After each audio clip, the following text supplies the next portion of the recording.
Hello everyone and welcome back to study with Sunil Jindal. जैसे ही आपको पता है कि अभी एक दिन पहले जो टेररिस्ट अटैक हुआ था पहलगाम के अंदर, उसको लेकर जो हमारी इंडियन गवर्नमेंट है उन्होंने जो सबसे बड़ा स्टेप लिया है वो ये लिया है कि जो इंडर वाटर ट्रीटी थी, जो इंडस वाटर ट्रीटी थी इंडिया और पाकिस्तान के बीच, उसको सस्पेंड कर दिया है। जो कि एक बहुत बड़ा स्टेप है जो 1960 के अंदर साइन की थी। वो ट्रीटी क्या है, क्या उसके अंदर था, हम सब इसके अंदर डिस्कस करेंगे। और ये जो है एक ऐसा टॉपिक बन गया है जो आने वाले सारे कम्पिटिटिव एग्जाम्स के अंदर डेफिनेटली पूछा जाएगा। तो हम लोग डीपली डिस्कस करेंगे और आई विल ट्राई कि मैं बहुत ही ज़्यादा इजी लैंग्वेज यूज़ करूँ सो दैट आप लोगों को ये अच्छे से समझ आ जाए। चलिए ज़्यादा टाइम ना लेते हुए शुरू करते हैं। तो जो इंडर वोटस सॉरी इंडस वाटर ट्रीटी जो साइन हुई थी वो सितंबर 1996 को यानी कि 1960 में हुई थी इंडिया और पाकिस्तान के बीच। और जो इसको नेगोशिएट करवाने वाला था वो था वर्ल्ड बैंक। ये क्वेश्चन पूछा जा सकता है। और किस लिए था कि जो इंडस रिवर है और उसकी ट्रिब्यूटरी हैं उसका पानी किस तरह से यूज़ किया जाएगा। ट्रिब्यूटरीज कौन कौन सी है आप लोगों को, मैं तो उम्मीद करता हूँ ये बात कि ट्रिब्यूटरीज और डिस्ट्रीब्यूटरीज के बारे में आप लोगों को नॉलेज अच्छे से होगी।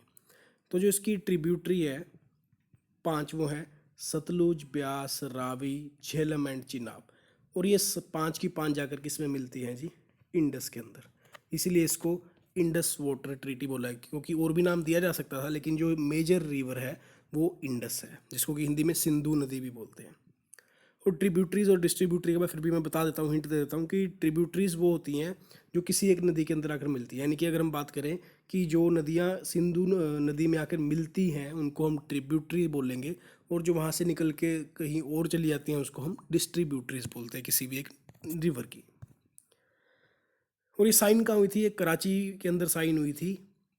किस, उस टाइम पे जो हमारे प्राइम मिनिस्टर थे जवाहरलाल नेहरू, उनके बीच में, और पाकिस्तान के प्रेसिडेंट आयूब खान के बीच में। ये एक फ़ोटो मेरे को इंटरनेट पे मिला था इस इंडस वाटर ट्रीटी के ऊपर, तो मैंने इसके अंदर जो है यूज़ किया है। अब एक मोटा मोटा हम लोग इससे आइडिया ले लेते हैं इस मैप से कि असल में इंडस वाटर ट्रीटी है क्या। जैसे कि हमने जाना कि ये टोटल 6 रिवर हैं, यानी कि क्या किया है कि 3 रिवर जो है उसका मैक्सिमम यूज़ जो है पाकिस्तान को दिया जाएगा और 3 का दिया जाएगा इंडिया को। फर्स्ट जो वेस्टर्न रिवर है, लाइक इंडस हो गई, उसके बाद हम बात करेंगे झेलम और चिनाब। ये जो 3 रिवर हैं ये जो हैं इनका 80% यूज जो वाटर का वो पाकिस्तान करेगा, और 20% यूज जो है वो इंडिया के लिए है। किस पर्पसेस के लिए, वो है डोमेस्टिक, नॉन कंजप्टिव, और जो भी हम पावर प्लांट लगा सकते हैं, लेकिन ये भी ऑल सब्जेक्ट टू कंडीशंस है। इस तरह से नहीं कि कंप्लीटली हम लगा सकते हैं, लेकिन 20% जो है हिस्सा जो है इसका इंडिया को है, और 80% जो है यूजेस जो है इसका पाकिस्तान को है। क्योंकि हम देख सकते हैं कि मैप के थ्रू कि मोस्टली तो जो ये रिवर है इंडस, यही मेन रिवर है और यही जो है पाकिस्तान के अंदर बह रही है। सेकेंड, अगर हम ईस्टर्न रिवर की बात करें जैसे कि सतलुज, ब्यास एंड रावी, ये तीनों रिवर होगी जो, इसके ऊपर जो है ऑल एग्जीक्यूटिव जो एक्सक्लूसिव राइट्स जो हैं वो इंडिया के पास है। इसके ऊपर पूरा कमीशन भी बैठता है, और जब भी इंडिया किसी भी रिवर के ऊपर कोई पावर प्रोजेक्ट लगाने की बात करती है, कुछ लगा रही होती है, तो इसके ऊपर पाकिस्तान जो है ऑब्जेक्शन डेफिनेटली लगाता ही लगाता है हर बार। तो एक जो हम जो रिसेंटली अभी ऑब्जेक्शन लगाया था, इशू था, वो भी हम इसके अंदर डिस्कस करेंगे। देखिए वैसे तो इसमें हमको समझ आ ही गया है मैप के थ्रू कि क्या है, लेकिन फिर भी हम लोग एक बार थ्रेटिकली समझ लेते हैं कि इंडिया को जो इसकी 3 ईस्टर्न रिवर थी, रावी, ब्यास एंड सतलुज, इन तीनों का जो था यूज़ मिला। All the water of eastern river shall be available for unrestricted, यानी कि इन 3 रिवर के ऊपर अनरिस्ट्रिक्टेड यूज़ रहेगा इंडिया का, जब तक कोई ऐसी अनवांटेड सिचुएशन अराइज नहीं होती है। और अभी हाल ही में यानी कि कल जो है 23 अप्रैल 2025 को जो फॉरेन सेक्रेटरी ऑफ इंडिया है उन्होंने अनाउंस किया है कि जो इंडस वाटर ट्रीटी है वो हम सस्पेंड करते हैं पाकिस्तान के साथ, फॉलोइंग 2025 बैसरान वैली टेररिस्ट अटैक के ऊपर। अब बात कर लेते हैं जो पाकिस्तान की जो 3 वेस्टर्न रिवर है जैसे इंडस, चिनाब, झेलम, इसका यूज़ रहेगा पाकिस्तान के पास। और एक परमानेंट इंडस कमीशन जो है यूनाइटेड नेशन ने बिठाया था फॉर रिजोल्विंग डिस्प्यूट्स दैट में arise in water sharing. According to treaty, India can use the water from western river for domestic non-consumptive need such as storage, irrigation and generation of electricity. और जैसे कि मैंने बताया था कि 20% India use कर सकता है इनका, और रेस्ट 80% जो है वो पाकिस्तान को दे जाएगा। अब ये रिवर है और ये इसके सोर्सेज और जॉइंट्स पॉइंट है, ये कई बार एग्जाम में पूछ लेते हैं, इसलिए मैंने इसका जो है टेबल बना के इसमें डाल दिया है। ये जो है इसके सोर्सेज, जैसे झेलम नदी कहाँ से निकलती है, चिनाब, रावी, ब्यास। एक बार हम लोग ना मैप के थ्रू जो है इनके जॉइनिंग पॉइंट जो है एक बार देख लेते हैं। जैसे कि झेलम नदी है वो चिनाब नदी में मिलती है पाकिस्तान के अंदर। ये देखिए हम देख पा रहे हैं इधर कि ये जो झेलम नदी है ये जो है इस पॉइंट पे आके पाकिस्तान के अंदर जो है ये चिनाब के अंदर मिल रही है, और आगे जाके इसको हम मेजरली चिनाब रिवर ही बोलेंगे। अब हम बात करते हैं चिनाब रिवर की।